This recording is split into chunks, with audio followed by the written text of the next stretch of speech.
Mica भाभी से नहीं होता।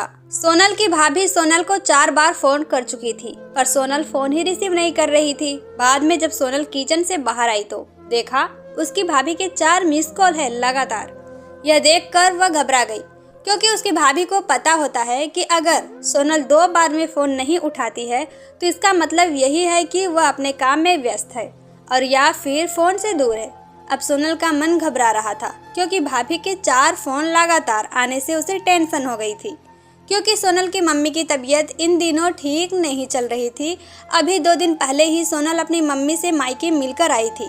फिर भी सोनल ने हिम्मत करते हुए अपनी भाभी को फ़ोन लगाया, और फ़ोन जैसे ही भाभी ने उठाया तो सोनल को रोते हुए कहा, दीदी मम्मी जी हमें छोड़कर चली गई हैं। रात को अच्छे से सोई थी। सुबह आपके भैया और मैंने खूब उठाने की कोशिश की, पर वह नहीं उठी।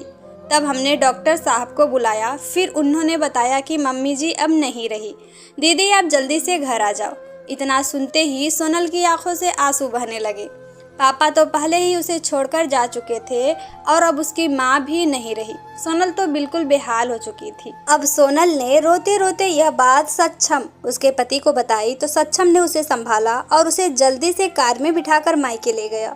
सोनल जैसे ही अपने घर पहुंची तो अपनी माँ के शरीर को देखकर उससे लिपट गई और खूब रोई। आखिर में सक्षम ने उसे किसी तरह समझाया और माँ का अंतिम संस्कार किया। सारे विधि विधान होने के बाद भी सोनल की रुआई नहीं रुकी।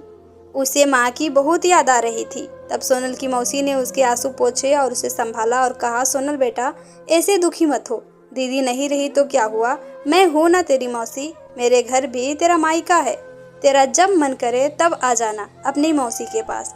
वैसे कहते भी तो है ना, मौसी मतलब माँ जैसी। बेटी मैं तेरा दर्द समझ सकती हूँ, क्योंकि तेरे पापा तो पहले ही तुझे छोड़कर जा चुके हैं और आज दीदी भी चली गई। कहते हैं ना कि माँ के जाने के बाद तो लड़कियाँ का मायका छूट ही जाता है। यह भाभी तो बस दुनिया को दिखाने के लिए नाम का रिश्ता होता है, क्योंकि मायका तो माँ से ही होता है। सोनल भी मन ही मन सोचने लगी कि शायद मौसी ठीक ही तो कह रही हैं, और वह मौसी से लिपटकर जोर जोर से रोने लगी और कहने लगी, क्या मासी मेरा भी मायका अब नहीं रहा। तभी सोनल की भाभी दूर बैठी दोनों की बातें सुन रही थी। पहले तो भाभी ने सोनल को चुप कराया और फिर उसे दिलासा दी।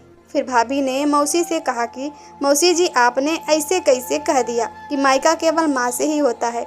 मैं मानती हूँ कि माँ का स्थान कोई नहीं ले सकता, लेकिन अभी दीदी के भैया भाभी जिंदा हैं और जब तक हम हैं दीदी का मायका हमेशा बना रहेगा।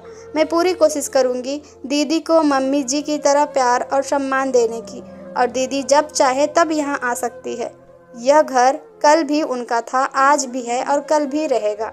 मौसी जी मैं भी एक बेटी हूँ और मेरा भी मायका है, और मैं अच्छे से जानती हूँ कि हम बेटियों के लिए मायका कितना महत्वपूर्ण होता है।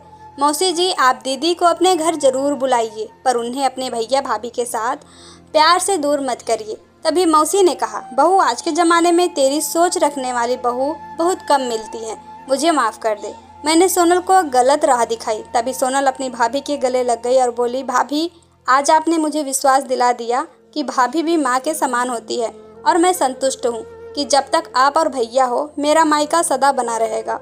और किसी ने कहा है ना कि भाभी माँ के समान होती हैं। आज आपने मुझे इस बात का विश्वास भी दिला दिया है। दोस्तों ज़रूर बताइएगा कहानी कैसी लगी, और अच्छी लगी तो ज़रूर हमें सब्सक्राइब करिएगा। तब तक के लिए bye bye, thank you, take care.